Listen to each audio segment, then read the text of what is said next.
देख सकते हैं दीपेंद्र हुड्डा जो है पहुंच चुके हैं इंद्री विधानसभा में और इस समय तस्वीरें आपको सीधी और लाइव जो है वो आती हुई और इस समय दीपेंद्र हुड्डा इस समय इंद्री विधानसभा में पहुंच चुके हैं।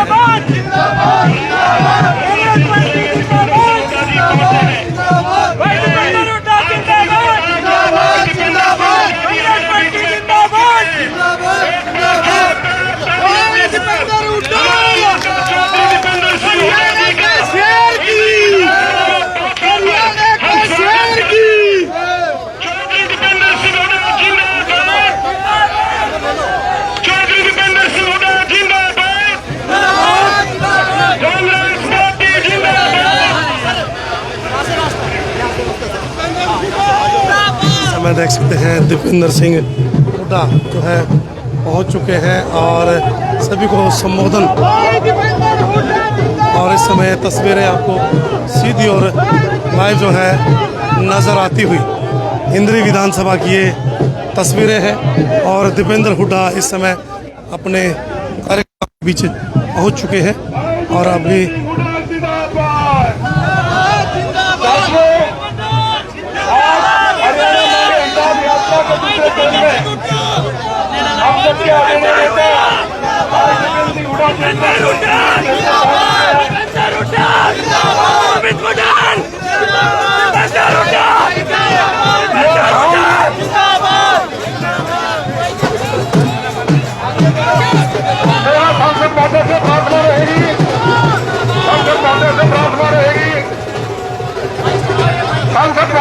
आपके बीच में जल्दी मंच कर रहे हैं।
ये देख सकते हैं इस समय दीपेंद्र हुड्डा सांसद जो है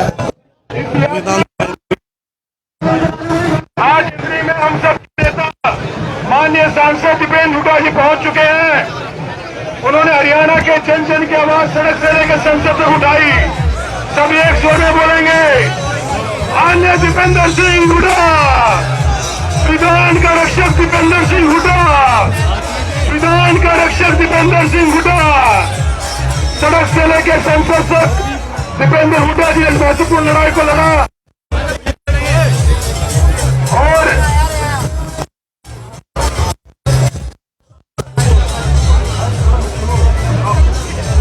अब दीपेंद्र सिंह हुड्डा, दीपेंद्र जी ने गरीब गुरबा की आवाज संसद से लेकर सड़क तक उठाई और आज ऐतिहासिक 9 अगस्त के दिन जब नारा दिया कांग्रेस को भारत छोड़ो, उस दिन दीपेंद्र जी आज यहाँ से नारा दे रहे हैं, भाजपा हरियाणा छोड़ो। अब बिना किसी विलंब के हम सबके नेता दीपेंद्र सिंह हुड्डा जी को आमंत्रित करता हूँ। दीपेंद्र सिंह हुड्डा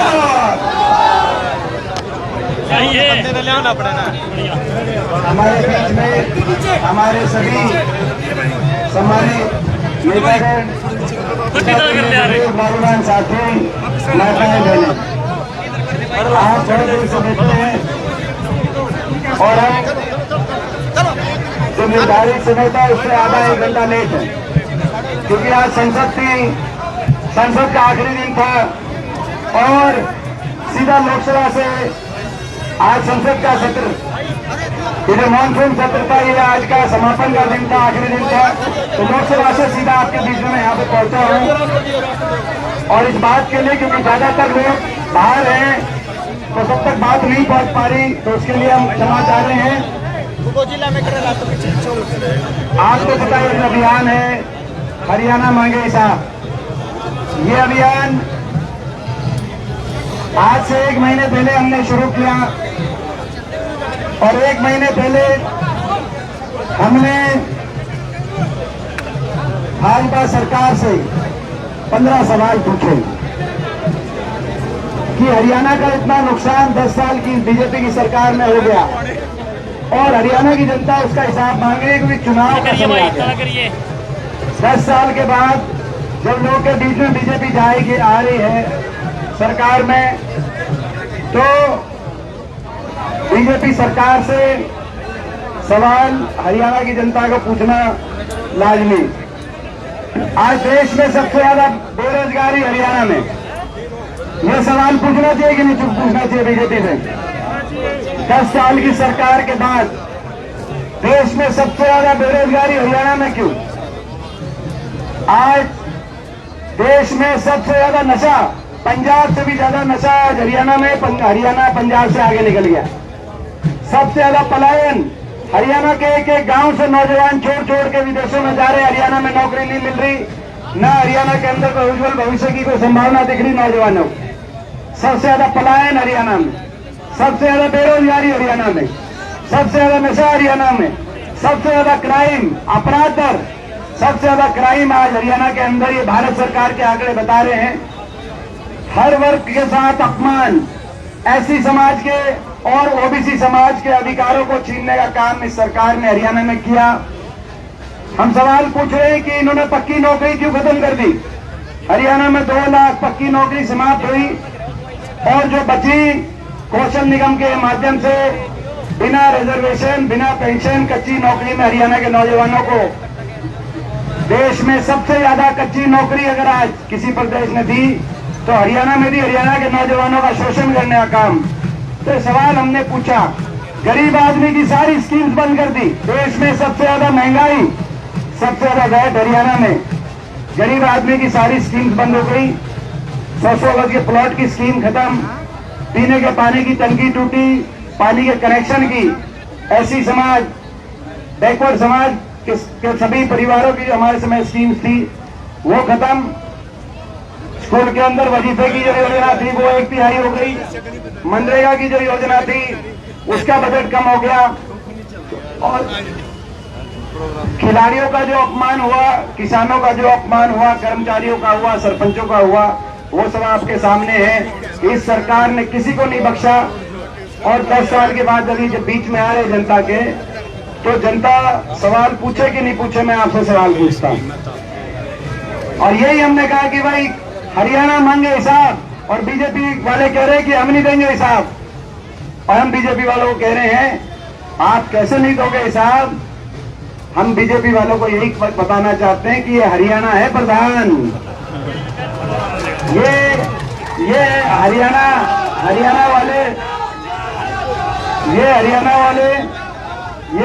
वाले हरियाणा का आदमी सीधा है। हम सच्चे हैं, सीधे ईमानदार हैं। हम ठगे जाते हैं, हमारा कसूर है, हम ठगे जाते हैं, हम ठगे जाते हैं। आपने देखा अभी कैसे ठगे गए, ओलंपिक तक खेलों में हम ठगे जाते हैं, हम ठगे जाते हैं। लेकिन जब ठगे जाते हैं तो हम ठगा सा महसूस करते हैं और ठगने वाले से हिसाब हम मांग के रहते हैं। इतना हरियाणा का जो है, हरियाणा का जो ये आज ये परिवर्तन की लड़ाई है, हरियाणा को बचाने की लड़ाई, हरियाणा के नौजवान के भविष्य को बचाने की लड़ाई है, हरियाणा को विकास और खुशहाली के रास्ते पर लेके जाने की लड़ाई। ये लड़ाई बड़े बुजुर्गों को 6000 बुढ़ापा पेंशन दिलाने की, गरीब परिवारों को 100 गज के प्लॉट दिलवाने की, 300 यूनिट बिजली में राहत दिलवाने की, ये लड़ाई नौजवानों को 2 लाख पक्की नौकरी दिलवाने की, जो आज पद इन्होंने समाप्त कर दी है। ये लड़ाई खिलाड़ियों को पदक लाओ पद पाओ की नीति दिलवाने की, हर समाज के वर्ग को न्याय दिलवाने की और सम्मान दिलवाने की ये लड़ाई है, कांग्रेस पार्टी की लड़ाई है। अब हम चलेंगे पदयात्रा के माध्यम से वो जो मीडिया का वैन चल आप देख रहे हैं, थोड़ा सा आज अगर वहीं से जो करवाते तो वहीं, ये जो मीडिया का वैन देख रहे हैं उसके पीछे सारी जो लीडरशिप है हल्के के, जो सारे सम्मानित सीनियर साथी हैं, मैंने किसी एक का नाम नहीं लिया क्योंकि इस तरह किसी का नहीं लिया लेंगे तो वो आप सबको जानते हैं, सारे हमारे साथी हैं। उसके पीछे हम वहां पर सारे सीनियर साथी चलेंगे मीडिया की वैन के पीछे, और आप सभी साथी उसके पीछे पीछे चलना। जो पूरा अपना सफर है हम जो है कदमताल से पूरा पैदल चल के सफर पूरा करेंगे। 2 किलोमीटर का ही रास्ता है, ज्यादा लंबा नहीं है। कौन कौन चलेगा 2 किलोमीटर? हाथ खड़ा करके बताना भाई, कौन कौन चलेगा 2 किलोमीटर पूरे? तो भाई पीछे पीछे चलेंगे, ये जो अनुशासन से चलेंगे। अनुशासन का मतलब ये है आगे ना जाएं। हम पहले जो वैन है मीडिया की उसके पीछे हम लोग चलेंगे और आप सब उसके पीछे, हमारे पीछे आप चलना। अगर हमसे आगे जो कोई जाएगा, किसी भी साथी के कोई समर्थक आगे जाएंगे तो यानी कि वो साथी अनुशासन से आगे चल रहा है। तो अनुशासन नहीं, वो ठीक है। तो ये आप अपना, तो ये अपना इसके, तो अभी हम यहाँ से पहले हम वहां पहुंच